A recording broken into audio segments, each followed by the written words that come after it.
Hello YouTube and welcome to another episode of The Cloudy Vape. In this video we're going to be talking about the Espole tank by Ovancl, or Obel. They're two different companies. I'm not sure. I know the packaging says Ovancl, but I think their parent company or a sister company is the one that contacted me. It is Obel or Obuel. However, so this is the Espole tank. It's a very simplistic sub-ohm Clearomizer, very nice wicking. It wicks very well. Huge wicking channels, huge airflow, decent adjustable airflow as far as how it adjusts. It's kind of loose, but it works pretty well. There is no top filling on this, so it fills like a standard Clearomizer, like an old school one, I guess you would call it. Ni200 coil heads, about 0.11, 0.12, and then also 0.5 ohm heads, and maybe they vary with other Kanthal heads, but I know they did send me a 0.5 ohm Kanthal head, and also they sent me the Ni200s. This is the Ni200 head. You're looking at about 25 degrees Fahrenheit, 0.12 ohms, and it's at about 35 joules on this IPVD2. So let's go.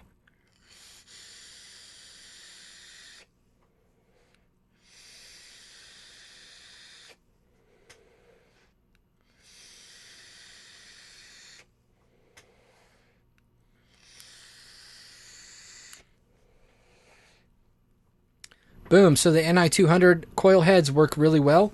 No issues there, but like I've been saying, at least lately, not a big fan of Ni200, not something I would vape on all the time. So it's not really a deal breaker for me. Their Kanthal heads work extremely well. It wicks high VG, max VG without any issues. Very pure taste. Break-in is very fast. So as far as the coil heads, top notch. The only issue I would say right away is no top fill. You have to fill it like a standard thing, and you kind of have to hold on to the tank while you fill it. So filling it to me is a little tedious compared to most of the new things coming out, but that is that. So let's switch it up to the Kanthal head, have a little vape on it, then dive down and talk about it. Alright, so I have the Kanthal head. I'm going to be vaping it at about 45 watts. So let's have a little vape. Let's go.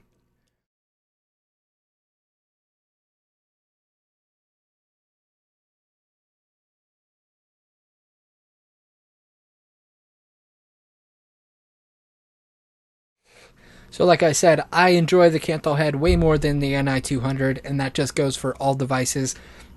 I'm a Kanthal user. I enjoy Kanthal. Not a big fan of Ni200, but it works very well, wicks very well, all that good stuff. So let's dive down, check out the up close of it real quickly, come back up and talk about the pros and the cons. Alright, so here is the Espole tank by Ovancl. This is their logo, if you want to look close. Ovancl, or Ovancl. It's a little lion going on. Espole tank is the name of the tank. Some information on the side. There's the kind of box that's going on. Authentication check. 100% organic Japanese cotton. Food grade stainless steel construction. Premium Pyrex tempered glass. 1.0 ohm, 1.5 ohm dual coil capabilities. Triangle theory airflow base. DSC dual spiraled bottom coil system. And it is a dual independent airflow drip tip. It also comes with it. Kit includes Espole tank 0.1 Ni200 coil, 2.5 ohm, I guess it's Kanthal, it doesn't say, but 0.5 ohm Kanthal. One is already in it. Pyrex glass, replaceable Pyrex glass, user manual, and yeah, that is about it. Let's pop this puppy apart. Let's have a look at it. So essentially this is what it's going to look like. You have your two extra coils. One is an Ni200, one is a 0.5 ohm, the other 0.5 ohm is inside of it. You have a replacement glass tank right there. Here is your actual glass, or your actual device right there. Now underneath, if I can pop it out, let me see. I know there was a manual down there. Little QC card and a manual, I believe. Come on. Yeah, QC card and a manual. So right here we have a little manual, a little card talking about the different parts of it. tells you to prime it, how to fill it, etc., etc. And that's about it. So you have that. You also have a little QC card. Going to set that aside. Really, we're just going to take a quick rundown of this. So as far as the size, let's see if it actually says anything about sizing. I don't see anything about actual size. I don't see anything. So I'm just going to assume that the actual sizing is not on this. So that is that. But you know, it's the size of your most of your larger tanks. If I have anything to compare it with, here's up against the Cthulhu. There's the Cthulhu, so it's a little bit taller than the Cthulhu. We're about the same size or so. So it's your average size. You're looking at a larger than 22 millimeter device, because what's going on is you have these kind of things sticking out, kind of like the crown by Ewell. That's pretty much what you're looking at here. So that is that. As far as your drip tip, so right here you do have airflow on the drip tip. Let's look close at that. You do have airflow on the drip tip right there.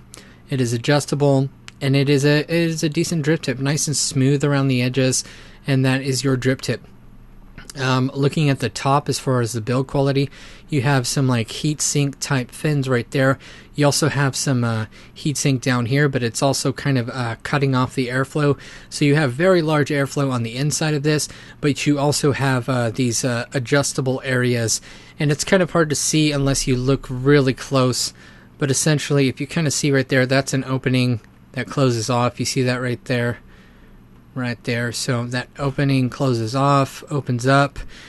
So they say that there's 3 airflow holes around the base, and it is, you know, you can see them if you look really closely. And so I'm just gonna kind of put it there and adjust it so you can kind of look at it. Basically, that's an opening. That's an opening. And that's an opening, and you can adjust them and completely close them off if you want to. So that is cool. It does close off all the way. Now the airflow, because it's cut off so much, you're probably looking at. I mean, these are massive. Probably 4 to 5 millimeters in height, 5 to 6 in width, if not bigger. And there's 3 of those, but they're cut off by this kind of I guess you would call it like a railing or a grate type thing. So that is the airflow. On the bottom, you have a press fit pin. You have some markings on the bottom that says www.ovancl.com. It says Ovancl. It doesn't say anything about Espole, and I don't actually see any markings that say Espole on the tank, at least from what I can see. So that is that. Now let's just take it apart real quick. It comes apart in just a few pieces. So you have an O-ring that goes down into the chimney. This chimney is all one part. This whole top section is one part. So you have a chimney that goes, the coil goes in. You have your 510 drip tip connection. You have it down in there. Now you have an O-ring that goes down in there.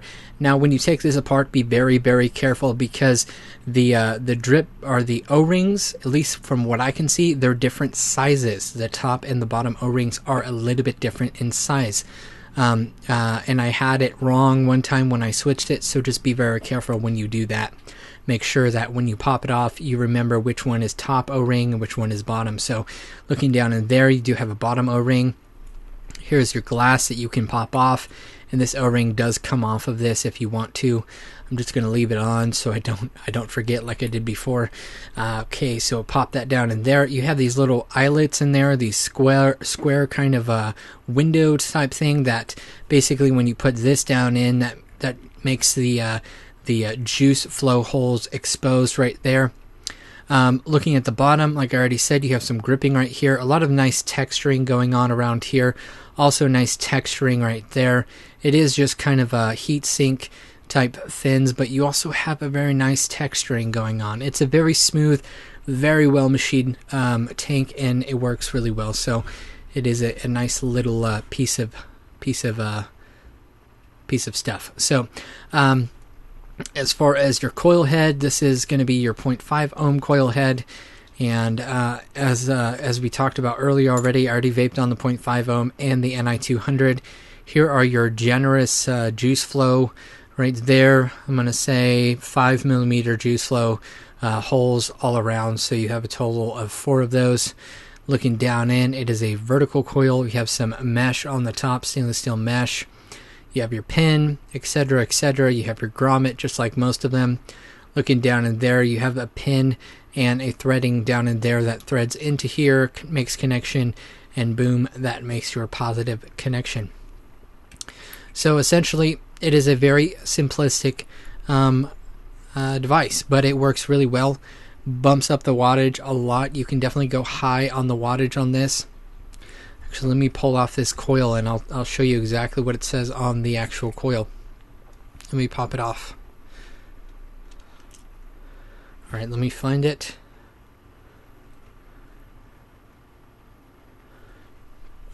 Alright, so right there. I don't know if you can see that little writing right there, basically. It says 30 to 100 watts for the 0.5 ohm, and I would agree that is realistic. I can bump it up to 80 watts with no problem, bumped it up to 100 watts with no problem. So it's definitely a high wattage tank. So it accommodates that for sure. And with the close to 5 millimeter juice flow channels all around, you're going to get a lot of wicking for a high VG, high viscosity. So that is the Espole tank by Ovancl. And that is all. That is all I'm going to show up close. Let's go back up to FaceTime and talk about it just a little bit more. So let's talk about the pros and the cons. So as far as cons right away, no top fill. You're not going to get, that feature going on like most of your new. That's kind of the standard for most top fill things. As far as wicking, wicks really well. As far as the coil heads being consistent, I've went through about 4 or 5 of their heads, NI 200 and their Canthal heads, and they work very well. As far as machining, the machining is top notch. No real sharpness going on. The glass is nice.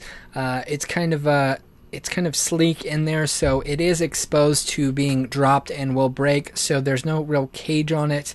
But kind of because you have your you have the top and the bottom kind of protruding out past the glass, at least you have a little bit of protection when you send it down. It's not you're not going to directly hit things unless it goes directly on the edge and hits something. So yes, that is that.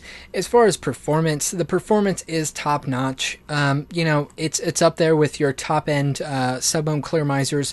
Super good flavor. Most of these I guess newer companies, or just companies that come out with a random sub-ohm Clearomizer, or just come out with the Clearomizer in general, the coil heads are just not very good. This one really sticks out as a very good, well-made coil heads, and really, with most sub-ohm Clearomizers, the coil heads make it or break it. That's really what it is. If you have a good coil head, the features on the actual device are very minimal. You have good airflow, you have top fill. Those are just kind of extra perks. If the airflow is decent, it works really well, as long as the coil head does what it needs to do.